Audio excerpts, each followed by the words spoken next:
Programa Direitos Fundamentais. TV DDF. Olá, quem nos assiste no nosso programa Direitos Fundamentais de toda quinta-feira. Obrigada pela companhia. No programa de hoje, vamos compartilhar com vocês algumas abordagens dos ensaios e propostas contidas no livro Estado Social do Trabalho e do Empreendimento. São 6 autores neste breve estudo que buscam apresentar um novo caminho de resgate da coesão democrática e que encaminham um novo pacto social. Várias dimensões são contempladas, como as mudanças tecnológicas, as mudanças no direito ao trabalho, a importância das mulheres. E eu apresento agora, então, os nossos convidados. A Cristina Pereira Vieselli, que é autora do texto Trabalho, Tempo e Gênero, o trabalho das mulheres na disputa entre produção e reprodução social. A Cristina é economista, é técnica do DIEESE, pesquisadora visitante no programa de análise de gênero da American University em Washington. Professor Ladislau Dabor, autor do texto Estado, Empresa e Sociedade Civil, é professor titular de Economia da PUC São Paulo e é autor, entre outros tantos livros, de A Era do Capital Improdutivo. E Tarso Genro, autor do capítulo Mutações Tecnológicas e Crise do Trabalho, advogado, consultor jurídico, ex-ministro da Justiça e ex-governador e atual presidente do Conselho do INPE. Então, eu começo já com o Tarso, para que eles nos conte um pouco qual foi o propósito, como a gente organizou este estudo, neste novo livro lançado, né, aqui pelo DDF e pelo INPE, e já para a gente começar esta conversa com esses dois autores que nos honram hoje com a presença deles, para a gente fazer esse diálogo dessas abordagens tão necessárias. Tarso, contigo. Obrigado, Sandra Bittencourt. Eu não posso deixar de dizer que, para mim, é uma honra estar aqui com o professor Ladislau, meu querido amigo, professora Cristina Vieselli, que, com a sua inteligência, sua capacidade explicativa, participam desse livro de uma forma bastante brilhante, de uma forma que valoriza não só o livro, como também valoriza esta nossa conversa aqui. O livro tem como objeto, tem como propósito comprometer-se com a colaboração da elaboração de um novo projeto social-democrata. Qual é o significado que nós emprestamos a isso? A tentativa de colocar neste livro uma visão alternativa ao movimento atual do projeto social-democrata, que começou lá no início do século passado, e colocá-lo, portanto, sobre novos fundamentos. Esta é a ideia, esta é a pretensão. A questão da mulher, por exemplo, naquele momento, já começava a ter importância. A questão da mulher na sociedade, no trabalho, nas relações familiares, a questão da mulher, né, projetada na política. Hoje é muito diferente. Portanto, os parâmetros, os cânones da social-democracia no início do século passado estavam sustentados, em última análise, sobre pilares diferentes. A questão produtiva, a conexão entre as empresas, a mudança dos processos de trabalho, os regimes de colaboração entre as empresas também mudaram completamente de lá para cá. Então, não se justifica que se diga que o processo de reorganização social-democrática da sociedade permaneça o mesmo. E esta é a pretensão, colaborar com a visão desta mudança. E para fazer a provocação inicial e dar sustentação a essas minhas palavras iniciais, eu vou ler a primeira frase do Ladislau, no seu trabalho, e a primeira frase da professora Cristina, no seu trabalho. A professora Cristina diz o seguinte: você já pensou sobre como classificar suas tarefas diárias?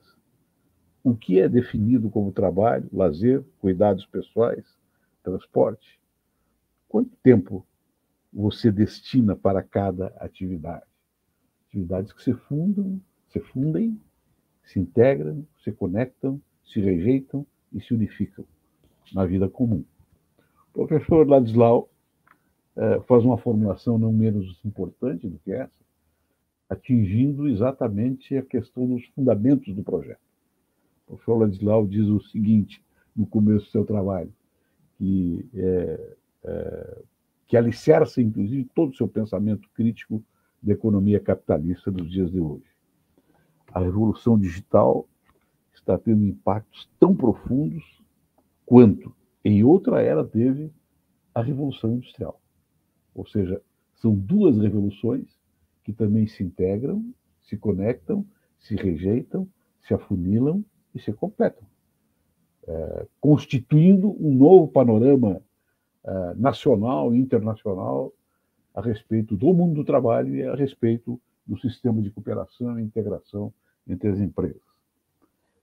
Professor Ladislau, comece, por favor, a sua participação nesse programa dizendo algumas palavras sobre isso.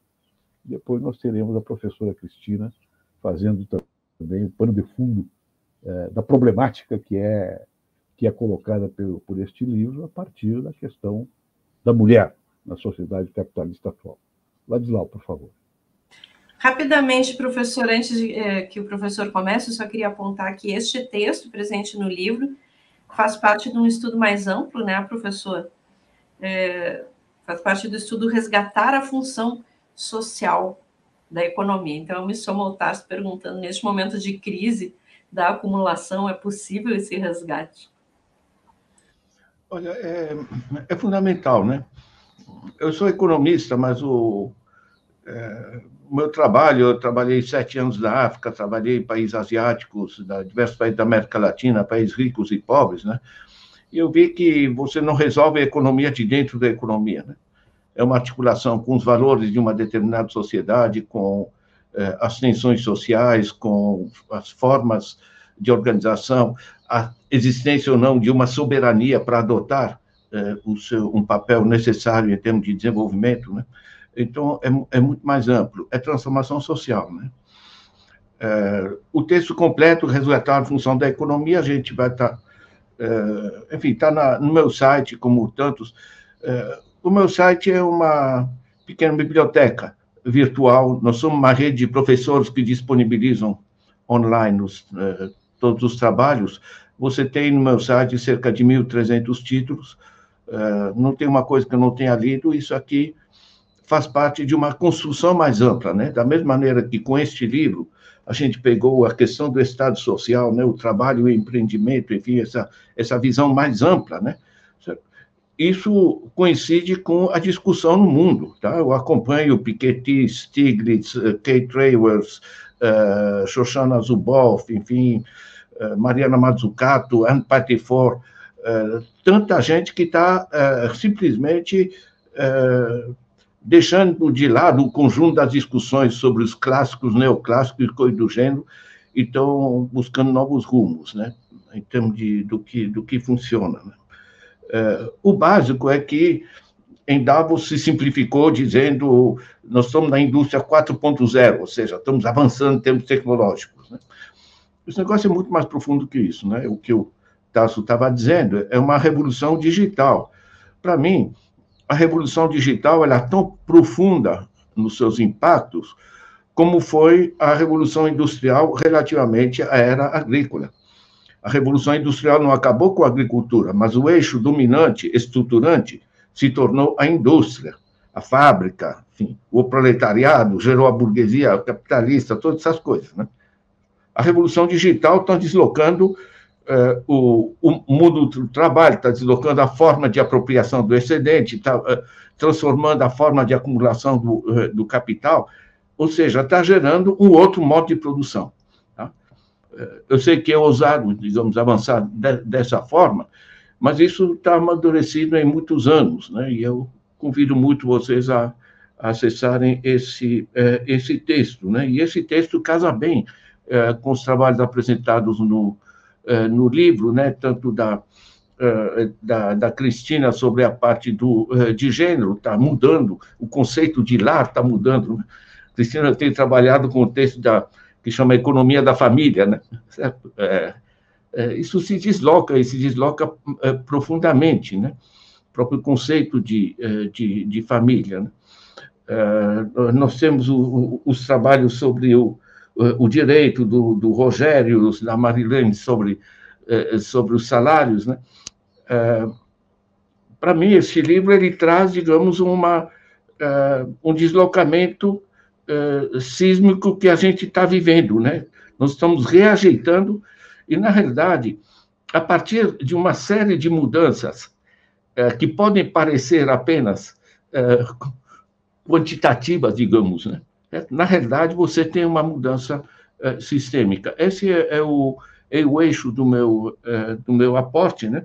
É ir muito além do 4.0 e pensar que no centro está a forma de apropriação do excedente social. Deixa eu só especificar, sem me alongar sobre esse tema, que no tradicional capitalismo industrial, o produtor de sapato, que é o exemplo que eu uso, ele está explorando o trabalhador, e a gente reclama e denuncia e tal, mas para explorar um trabalhador, você tem que, pelo menos, gerar um emprego, né? E você tem que gerar produtos para poder vender, para poder pagar esse salário, para poder investir nas máquinas, né?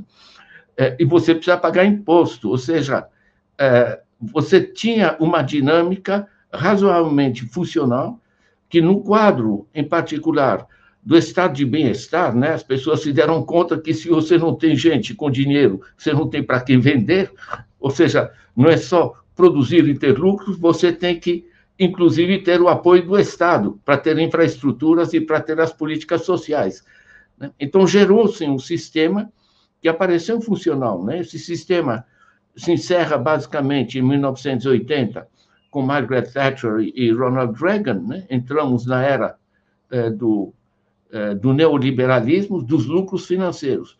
E esse é o centro em termos de um modo de produção, como se apropria o excedente. Hoje você tem no Brasil, se você pega os bilionários brasileiros, né, são basicamente na área bancos, na área de exploração de recursos naturais, ou seja, não são produtores no sentido tradicional, são ligados ao conjunto dos sistemas internacionais financeiros. Quando você... Eu uso um exemplo, Tarso, que me faz... É tão explícito na sua coisa. Eu tenho uma faxineira que aparece uma vez por semana, eu pago ela R$200, né? Ela tem problema de saúde, ela está pagando, como ferraram com o SUS, em grande parte, né? Ela está pagando um plano de saúde, a Notre Dame. Eu, o economista que sou, fui checar a Notre Dame, vi que um dos acionistas é BlackRock. Né? BlackRock é um gigante que administra 10 trilhões de dólares, um grupo mundial financeiro. 10 trilhões de dólares, compare com o orçamento federal dos Estados Unidos, o orçamento do Biden é 6 trilhões para consertar os Estados Unidos. A BlackRock administra 10 trilhões. Como que, automaticamente, pelo sistema do dinheiro imaterial, que é o sinal magnético hoje, uma parte do que eu pago para uma faxineira em São Paulo, que mora aqui na Zona Leste, automaticamente, através de um plano de saúde privado, é repassado para acionistas em qualquer parte do mundo. Quando você muda o sistema de dreno das riquezas sociais, você muda o modo de produção, né? E aí a gente entra, evidentemente, com todos os autores que estão reconstruindo esse edifício, né? Em particular, Thomas Piketty e tantos outros, né? Isso leva, no caso nosso, a transformações profundas, em particular, a subutilização de fatores de produção, né? É espantoso ver no Brasil 214 milhões de habitantes, 150 milhões em idade ativa e apenas 33 milhões de empregos formais privados. Isso é um escândalo, né? Aí dizem, não, temos que pensar da relação dos aposentados com os ativos, né? Nós estamos num desequilíbrio absolutamente dramático, né? Você acrescenta 11 milhões de empregos públicos com 44 milhões, né? Na força de trabalho está 106 milhões. Temos 40 milhões que estão subutilizados no setor informal. Eu desço aqui da Lapa, onde eu moro, alguns quarteirões, tem um monte de gente vendendo bugigangas na rua, né? Toda essa gente tem um cérebro igual que o meu, tem capacidade, podia estar produzindo, podia estar desenvolvendo o país, né? Isso é absolutamente escandaloso, né? Sem falar da situação aí que a Cristina também foca do problema da mulher, mas pega o problema do gênero. Tem um livro recente do Mário Teodoro sobre as desigualdades sociais, como cruza com o racismo, né? Na realidade, nós temos a subutilização da força de trabalho, nós temos a subutilização da terra. Eu pego a Imperatriz, Tarso, eu vou lá porque meu pai está enterrado lá, de vez em quando eu apareço lá, Imperatriz do Maranhão. Eu pego Imperatriz, um monte de gente parada. Em volta da cidade, um monte de terra parada. Eu andei na Ásia, na Europa, você não tem uma cidade que não tenha um cinturão verde, hortifruti granjeiro, que gera alimento fresco, gera pequeno emprego, gera pequena indústria de acondicionamento e transformação e gera recursos para o município. Coisas óbvias. Eu calculei a subutilização da terra no Brasil, Tarso, dá 160 milhões de hectares. Tá? Nós utilizamos, somando lavoura temporária e permanente, utilizamos apenas 63 milhões de hectares no último censo.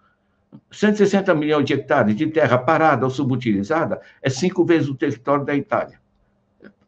Nós temos gente parada, terra parada, e nós temos capitais privados, porque todos esses caras aí, eu gosto sempre de mostrar essa publicação, porque é americana, Forbes, né? Certo? Sobre os bilionários brasileiros, todos eles são muito sorridentes, porque para um bilionário brasileiro aparecer na capa da Forbes é a glória, certo? Agora, eu pego aqui, as ligações deles, é muito legal. Em 20 páginas, você tem a radiografia do poder real do Brasil. Tá? Você conta nos dedos gente que produz alguma coisa. É acionista, banqueiro, gente do chá comigo. Tá? Quando todos esses capitais, inclusive agora os lucros da Petrobras, podiam ser utilizados para financiar o desenvolvimento do país. Né? Então, se você soma essa subutilização da mão de obra, a subutilização da terra, a subutilização do capital e mais subutilizações que eu elenco nesse texto, né? Na realidade, você tem uma clara compreensão de por que o último ano que a gente cresceu foi 2013, crescemos 3%, e de lá para cá a economia está parada. Certo? Porque você não pode, ao mesmo tempo, paralisar as atividades, extrair recursos para lucros improdutivos, certo? Inclusive para paraísos fiscais, certo? E, ao mesmo tempo, esses capitais serviram para desenvolver o país, gerar emprego e gerar produto. Né? Deixa eu só fechar com o seguinte, né? O Brasil, na última safra, produz só de grãos 3,3 kg por pessoa por dia, só de grãos. Tá? Nós temos 33 milhões de pessoas passando fome, 125 milhões em insegurança alimentar, né? Ora tem, ora não tem comida. Né? Cerca de 20% dessas pessoas que passam fome são crianças. Certo? Num país que produz alimento a dar com pau, que terra parada, gente parada. Gente, certo? Isso aqui é reorganização, né? E essa reorganização vem na parte final do meu texto, que é 4 eixos propositivos da gente rearticular essas capacidades, né? Por enquanto, estamos apenas esperando o mercado. Enquanto espera o mercado, um Guedes manda seu dinheiro para paraíso fiscal por via das dúvidas, né? Porque quem sabe, né? Ao mesmo tempo que diz que nós precisamos ter confiança nos mercados. Né? O que nós vivemos, na realidade, em termos econômicos, é uma palhaçada. Eu que trabalhei muitos anos com planejamento, entende? Isso realmente dói o coração. Professor Ladislau, muito bom, traz números impressionantes e dá nome para as coisas, né? A gente vai retomar daqui a pouco para os senhores explicitar um pouquinho esses 4 eixos que o senhor propõe. Eu vou emendar aqui com a Cristina, depois a gente conversa com o Tarso um pouquinho também sobre o texto dele, e pegando uma expressão aí do professor Dalgo, Cristina, que nos fala que existe uma mudança sistêmica, né? Não apenas quantitativa.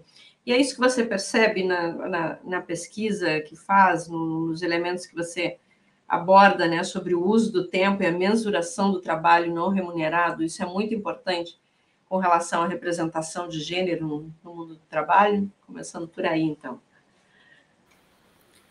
Bom, obrigada, Sandra. É um prazer estar aqui conversando com vocês, ao lado do professor, do ex-governador Tássio Genro, do professor Ladislau.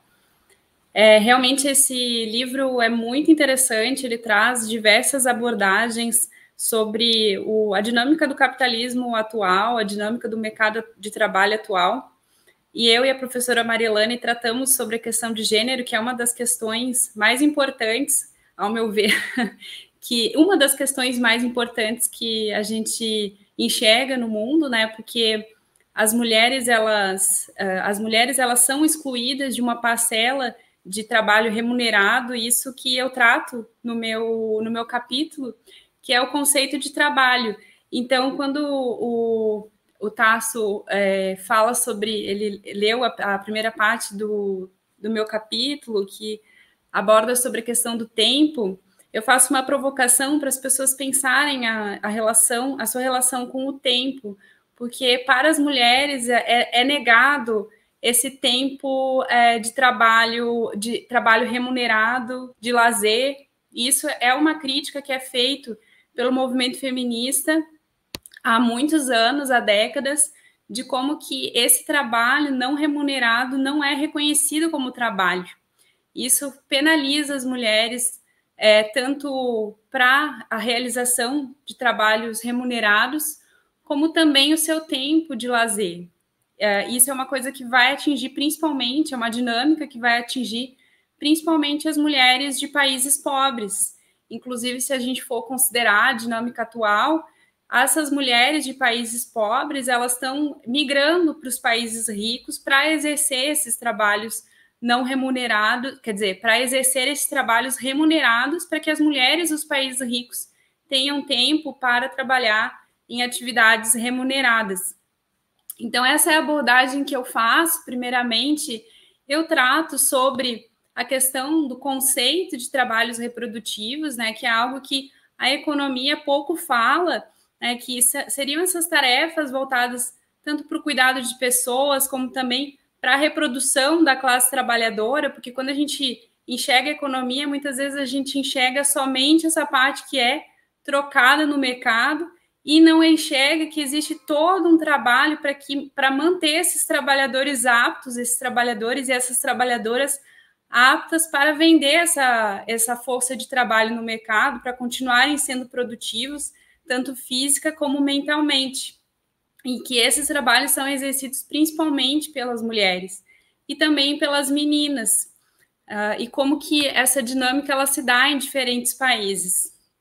E essa luta por parte do movimento feminista, não somente por economistas feministas, mas também por diversas teóricas feministas, ela fez com que as estatísticas oficiais, elas, ao longo do tempo, começassem a reconhecer que esse trabalho não remunerado é um trabalho, que esse trabalho remunerado deve ser reconhecido como trabalho. Então, a gente tem, dentro do âmbito internacional, né, eu destaco algumas convenções importantes, como, por exemplo, a Convenção sobre a Eliminação de Todas as Formas de Discriminação contra a Mulher, em 1993, a CEDAW, que na recomendação 16, ela destaca a necessidade de elaboração de dados estatísticos relacionados às mulheres que trabalham sem remuneração, e também na recomendação 17, a importância de medir e quantificar o trabalho doméstico e a necessidade de valorizá-lo, incluí-lo no cálculo do PIB. Também tivemos, dentro do relatório da 4ª Conferência sobre a Mulher em Pequim, em 1991, entre os objetivos estratégicos, o objetivo A4, de desenvolver metodologias baseadas no gênero e realizar pesquisas voltadas para o problema da feminização da pobreza. O fato dessas mulheres não terem tanto tempo para realizar os trabalhos remunerados impacta, por exemplo, na definição dos espaços que essas mulheres vão se inserir no mercado, que normalmente são trabalhos de meio turno, trabalhos com maior flexibilidade e isso vai impactar também na sua renda. E tem uma economista estadunidense, a Nancy Forbre, que ela denomina essa penalização do trabalho de cuidados. Ela teoriza de que todas as mulheres, mesmo aquelas que não realizam esse trabalho de forma intensa, elas vão sofrer com essa penalização porque o mercado enxerga elas como cuidadoras. Então, mesmo as mulheres que não tenham atividades voltadas para cuidados de criança, para cuidados de pessoas idosas, para cuidados com pessoas com deficiência, e mesmo aquelas que não exercem trabalho de cuidados no mercado, elas vão ser enxergadas no mercado como mulheres, por consequência, cuidadoras, e por consequência vão ser penalizadas de forma a terem menores remunerações, também menores oportunidades no mercado de trabalho, de ascensão, e inclusive a gente vai ter uma dinâmica de que muitas mulheres elas acabam permanecendo em postos de trabalho extremamente precarizados, como, por exemplo, os trabalhos domésticos remunerados, os trabalhos familiares, as mulheres também que trabalham nas zonas rurais, que não recebem remuneração ou que são subordinadas a uma relação extremamente patriarcal de controle da remuneração. Então, toda essa dinâmica ela vai ser inserida nessa questão da penalização dos trabalhos de cuidados, e por isso vai fazer com que as mulheres elas sejam mais propensas à pobreza. Então, dentro desse relatório de Pequim, desde 1991 que existe esse reconhecimento internacional do problema da feminização da pobreza no mundo. E em 2013, eu destaco também a 19ª Conferência Internacional de Estatísticas do Trabalho, a ICLS, que é um marco bastante importante para as estatísticas de trabalho e também, porque não fica só no âmbito estatístico, mas também no âmbito de como os países vão realizar suas políticas públicas. Então, dentro dessa ICLS, nós temos o primeiro conceito de trabalho, que é qualquer atividade exercida por pessoas, independente do sexo e idade, na produção de bens e serviços para o próprio uso ou para o uso de outras pessoas, abrangendo tanto formas informais como formais em diferentes unidades econômicas. E essa definição, ela classifica como o trabalho não remunerado, aquele trabalho que eu não posso delegar para uma terceira pessoa. Ou seja, dormir, tomar banho, estudar não é considerado trabalho dentro dessa classificação. Mas o trabalho de limpar a casa, cuidar de filho, cuidar de pessoa idosa, cuidar de pessoa doente, passou a ser considerado trabalho. Isso é extremamente importante dentro das estatísticas de trabalho, porque a gente tem, em 2016, a International Classification of Activities for Time Use Statistics, que ela incorporou esse conceito de trabalho da ICLS, e ela vai incluir essas novas formas de trabalhos não remunerados nas estatísticas oficiais. Isso vai ser muito importante para o desenvolvimento de contas satélites, de trabalhos não remunerados, e também para o desenvolvimento de pesquisas de uso do tempo, O Brasil ele tem uma pesquisa que é realizada desde 2001 sobre o uso do tempo, e em 2017 se passou a desagregar o trabalho de cuidados, trabalho não remunerado, voltado para os trabalhos voluntários e os trabalhos para conta própria. Então, todo esse processo de luta por parte do movimento feminista para reconhecimento do trabalho das mulheres, principalmente das mulheres, ele resultou em dinâmicas muito importantes relativas à questão da incorporação desses trabalhos nas estatísticas e também da incorporação de definições de como incluir esses trabalhos no PIB. Existem estimativas, a minha tese de doutorado foi sobre esse assunto, então é um assunto que eu realmente gosto bastante. Existem estatísticas de quanto valeria esse trabalho internacionalmente, isso depende muito dos países, mas a gente tem países que mensuram que os trabalhos não remunerados equivalem a aproximadamente 60% do PIB nacional. Na América Latina é um pouco menor, em torno de 20%. Então, realmente é um percentual muito elevado. E isso faz com que a mesma invisibilidade desses trabalhos faz com que tenha uma repercussão importante sobre como que os países elaboram políticas fiscais. Então, quando a gente vai pensar numa política macroeconômica de indústria, por exemplo, incentivo a determinadas atividades, se a gente não pensar no viés de gênero, as mulheres vão permanecer excluídas da economia. Então, a gente tem que pensar que vamos incentivar o número de empregos para as mulheres. Mas e essas mulheres? Será que essas mulheres não estão trabalhando? Porque a taxa de participação das mulheres no mercado de trabalho no Brasil é em torno de 50%. E o que os outros 50% das mulheres estão fazendo? Estão não fazendo nada? Não, elas estão fazendo um trabalho. Então, quando a gente vai pensar numa política de empregabilidade das mulheres, vamos aumentar o número de pós-trabalho para as mulheres, a gente tem que pensar também em políticas de cuidados, em políticas que façam com que essas mulheres consigam deixar seus filhos numa creche, consigam ter acesso a cuidado de pessoas idosas, as mulheres que têm as famílias, né, que têm pessoas com algum tipo de grau de deficiência também, que precisam despender esse tempo de cuidados. E essa dinâmica é extremamente importante para o momento atual, porque a gente está vivendo um período de redução do tamanho do Estado, de políticas de ajuste fiscal, como o professor Ladislau falou, dos anos 80, né, a gente teve a ascensão das políticas neoliberais, e isso fez com que as políticas do Estado de bem-estar social fossem reduzidas. Na América Latina, a gente tem muito pouco políticas de bem-estar social, né? Mas mesmo assim essas políticas foram reduzindo e atualmente a gente tem essa maior intensificação do trabalho, inclusive das mulheres, porque a gente ao mesmo tempo vai ter uma precarização no mercado de trabalho, a gente vai ter a inserção com maior força das mulheres, porque elas vão precisar também trabalhar com maior intensidade para manter a renda das famílias. E muitas crianças, né, muitas meninas e meninos, né, mas principalmente meninas, vão sair da escola e não vão conseguir se inserir também no mercado de trabalho por exercer as atividades domésticas não remuneradas. Então, se a gente for olhar os dados das crianças, né, das meninas, adolescentes, né, não crianças, neném, né, que é pejorativamente chamado de neném, mas, na verdade, boa parte dessas meninas elas estão tendo que realizar os trabalhos de cuidados, porque o Estado deixou de exercer essas atividades e as mulheres elas vão ter que se inserir no mercado, deixando para as adolescentes essas atividades não remuneradas.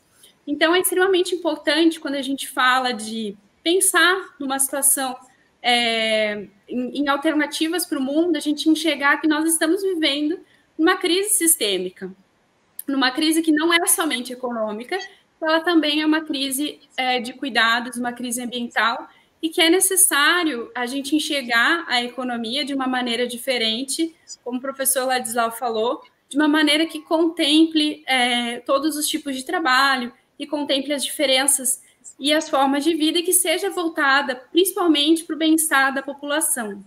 Obrigada. Obrigada, professora Cristina, que atualiza para a gente o conceito de trabalho, né? Nos traz essa ideia de trabalho de cuidados e a inserção das mulheres nisso. O Tarso citou as frases de abertura dos textos de vocês, eu vou citar a dele, porque vai por aí um pouco a pergunta para a gente continuar esta conversa. Diz o Tarso no início do seu texto, Mutações Tecnológicas e Crise do Trabalho, que a evolução é lenta e indeterminada. A revolução é súbita, rupturista. As mutações podem não ser visíveis no imediato, mas seu acúmulo revoluciona o futuro e fixa as fronteiras do passado. E o tempo da política, Tarso, para fazer essas mediações e resgatar essa economia social que o professor Ladislau nos propõe e que a Cristina nos traz com exemplos bem concretos. Que tempo é esse? No âmbito da minha inserção social e política, né? Essas questões que foram colocadas nos textos do Ladislau, como da professora Cristina, eles são o tormento da política, né? O tormento da política porque a Revolução Industrial ela criou sujeitos políticos contratantes ou sujeitos políticos confrontantes, né? Dentro da linguagem, né, da sociologia política e da teoria política desta Revolução Industrial, nós tínhamos classes, né, contrapostas, burguesia e proletariado, que resolviam as suas problemáticas de inserção no mundo, de processo de dominação e de resistência, a partir de critérios bem firmes, bem definidos. De um lado estava o conjunto das classes trabalhadoras, querendo, de maneira ordenada, organizada, valorizar, né, a sua remuneração, valorizar a prestação dos seus serviços. E, de outra parte, como é natural, o grande capital querendo extorquir cada vez mais da força de trabalho. Isso se resolvia pelo processo revolucionário, pelo reformismo mais forte ou mais fraco, ou pela absorção, né, completa, pela dominação do capital, através de governos e estruturas de Estado fascistas, autoritárias, né, arbitrárias, ditatoriais, para escravizar os trabalhadores de maneira, né, todo mundo direitinho vai para a fábrica que o Führer aqui está pedindo e ele vai fazer uma guerra depois.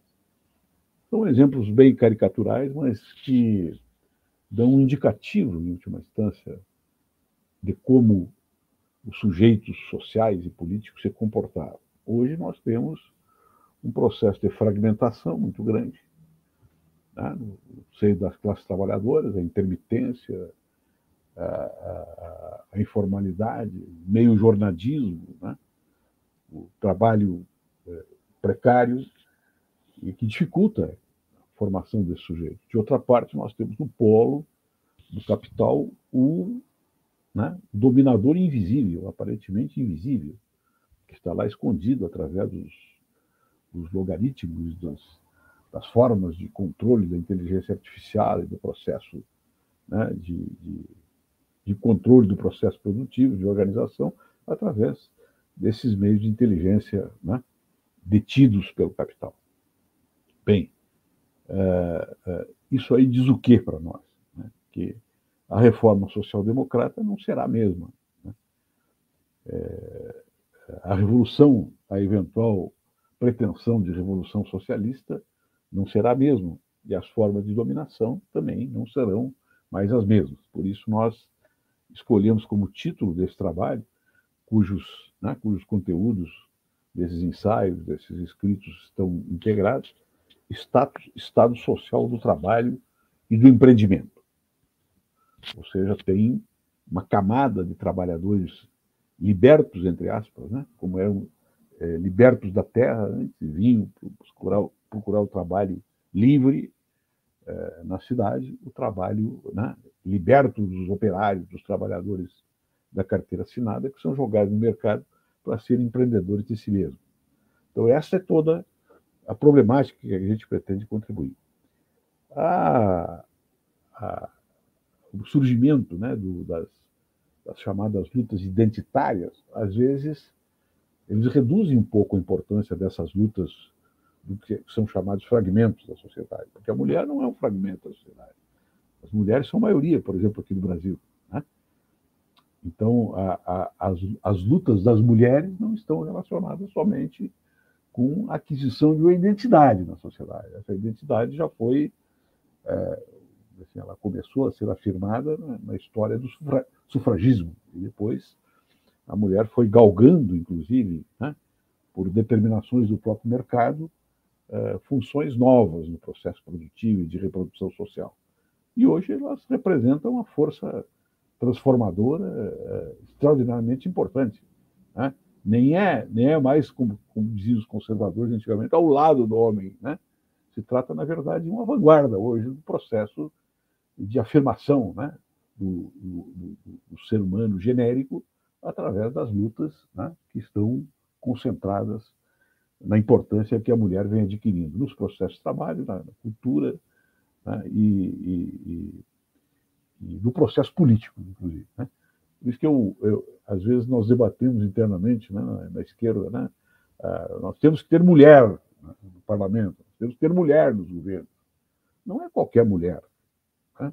Para mim é completamente indiferente que seja uma mulher ou um homem. E que se for uma mulher, tem que ser uma mulher identificada com uma determinada ideologia, uma visão de mundo e compromissos, em última instância, que levem ela a assumir a sua função, né, de vanguarda genérica do humanismo transformador dentro da modernidade. Então, eu acho que esse livro é realmente um livro pioneiro, porque ele tenta fazer essa harmonia, né, e tem a colaboração de pessoas brilhantes e que têm uma visão de mundo, eu diria, moderna e continuamente transformadora, como o professor Ladislau e a professora Cristina, que eu fui conhecer através do seu trabalho aqui no livro Qual Nós Somos Colegas. Então, essa é a minha observação final. A gente vai fazer uma rodada final. Antes, eu preciso discordar um pouquinho do Tasso e dizer que eu acho que não é diferente, que representação importa, mas é claro que as mulheres que tenham esse destaque, né, e alcancem posições têm um compromisso com as lutas da igualdade, né, feminina. Depois pode me responder, tem direito à tréplica. Não precisa responder.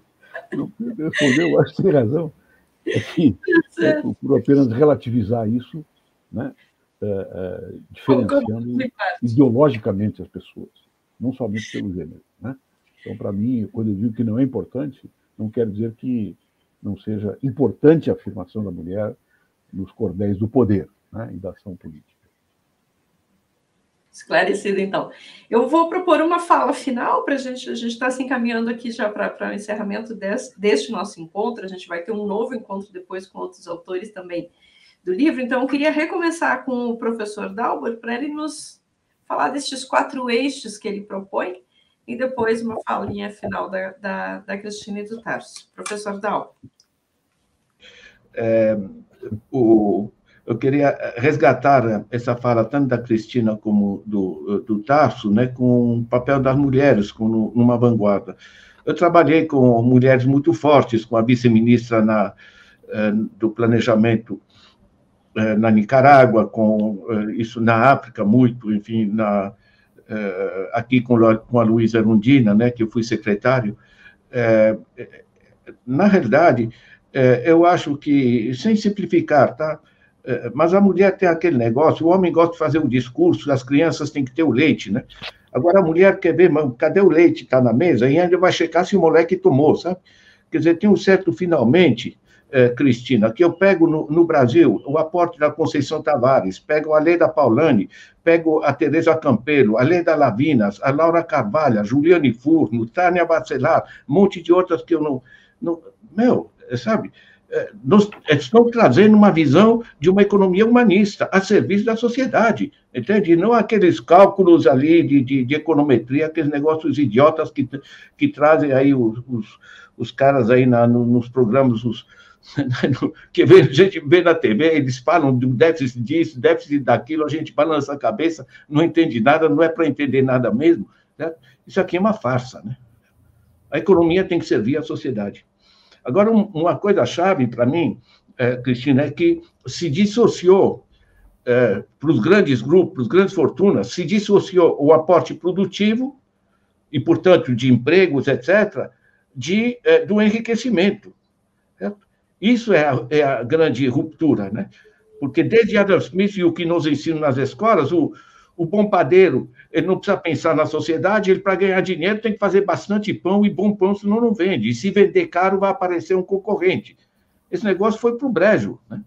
Agora, o sistema, nesse sentido, se deslocou, né? Eu queria muito aprofundar, Cristina, essa parte da economia do tempo. Eu tenho trabalho sobre isso, acho absolutamente fundamental. Tá? Nós precisamos reorganizar o tempo, né? Agora, nos eixos propositivos, que é a parte final do meu trabalho, né, eu trabalho com 4 eixos. Um eixo é da inclusão produtiva, certo? Eu dei o exemplo dos cinturões verdes em torno das cidades. Você aumenta, como fizeram em Piraí, aumenta o perímetro do IPTU da área urbana, incluindo as terras próximas à cidade, que são preciosas, e as pessoas ficam aguardando que a cidade se expanda e ficam aguardando que suba o valor dos seus terrenos, que nem usam, nem deixam usar. Isso aqui é absurdo, certo? O Piraí aumentou, o IPTU ampliou para essas terras, o resultado você tem uma diminuição, ou o cara produz ou vende para quem vai produzir, né? Porque está custando, certo? Ter terra ociosa parada é um custo para a sociedade. Ele não criou essa terra existe, né?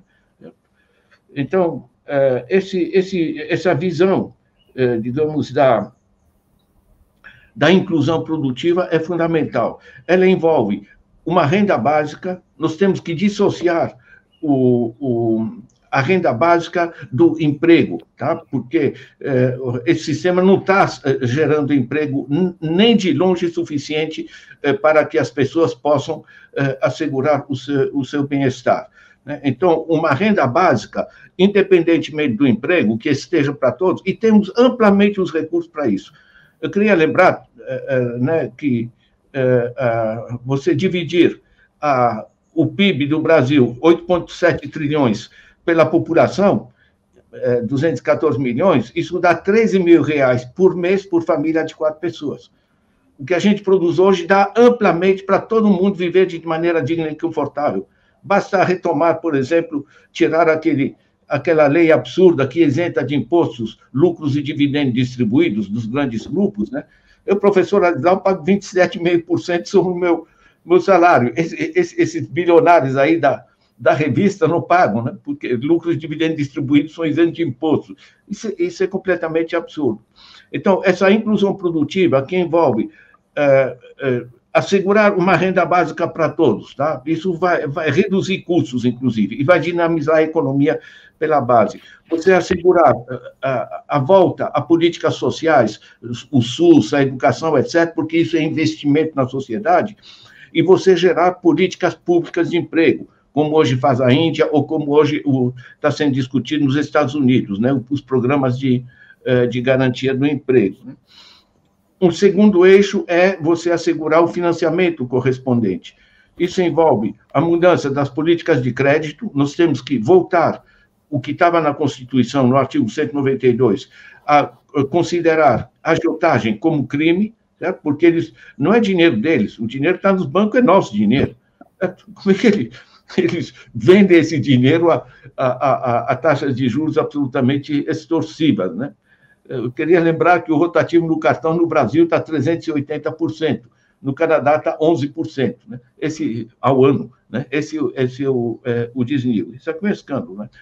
Mas a parte financeira envolve políticas de crédito, política tributária, políticas fiscais e o resgate do uso das exportações de bens naturais da nação, como o petróleo, a água, enfim, os diversos assegurar que essa coisa, em vez de entupir de dinheiro os intermediários de commodities, né, os grandes traders, passe a financiar o desenvolvimento do país, né? E em 2 eixos, mas eu trabalho uma mudança de gestão, em particular uma descentralização profunda da sociedade, né? Eu pego a China, pego a Suécia, pego outros. Sabe o que tem em comum, Cristina? Que todos eles têm sistemas radicalmente descentralizados. A Suécia, 72% dos recursos públicos vão direto para os municípios. A China é mais descentralizada ainda do que a Suécia. Então, você tem um governo que, no nível central, que é forte politicamente na China, mas a aplicação a gestão do cotidiano é apropriada pela população no nível local. Isso passa a funcionar. E, ao mesmo tempo, funciona o local. Não é que nem no Brasil que os caras vão para Brasília, Tássio, né? Você conhece isso, né? Para ver se descolam uma lasca de uma emenda parlamentar ou do orçamento secreto, né? Isso é uma piada, né? O que está acontecendo, certo? Agora, quando você descentraliza o cotidiano da gestão das necessidades da população, você libera o Estado para pensar políticas tecnológicas de longo prazo, grandes infraestruturas, indústria pesada e coisa do gênero, certo? Então, tem essa parte de gestão. E a última parte, o quarto eixo, é ampliar radicalmente a visão política, tá? Porque a base da organização política, os sindicatos perderam grande parte do seu peso, o proletariado, como você mencionou, está fragmentado, certo? A organização social no local do trabalho, os partidos estão desarticulados, né?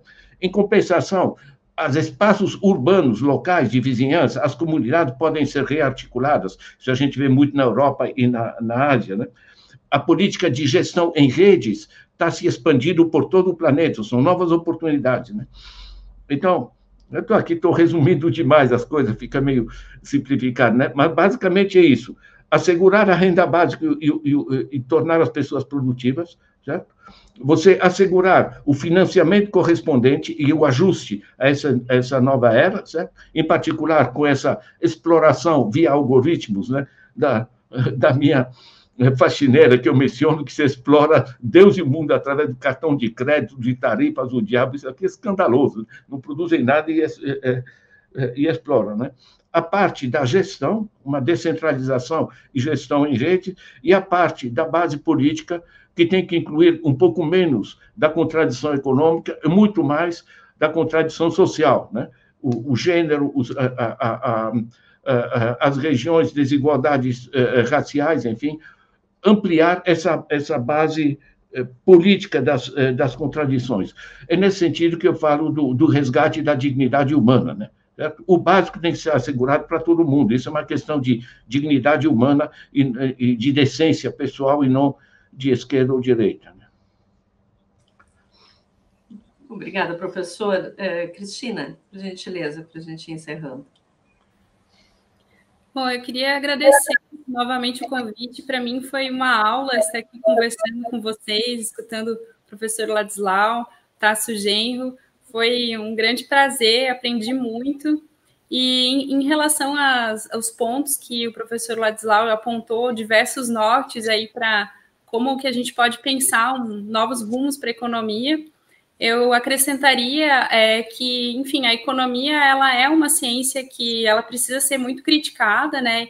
E dentro da economia feminista, que é essa agenda de estudos que está crescendo, inclusive no Brasil, diversos centros estão crescendo, né? A gente faz essa crítica de inclusão da questão de gênero, do viés de gênero, dentro das políticas macroeconômicas. Então, quando, por exemplo, a gente vai pensar numa política tributária, pensar em como que essa política ela impacta de forma diferente mulheres e homens, né?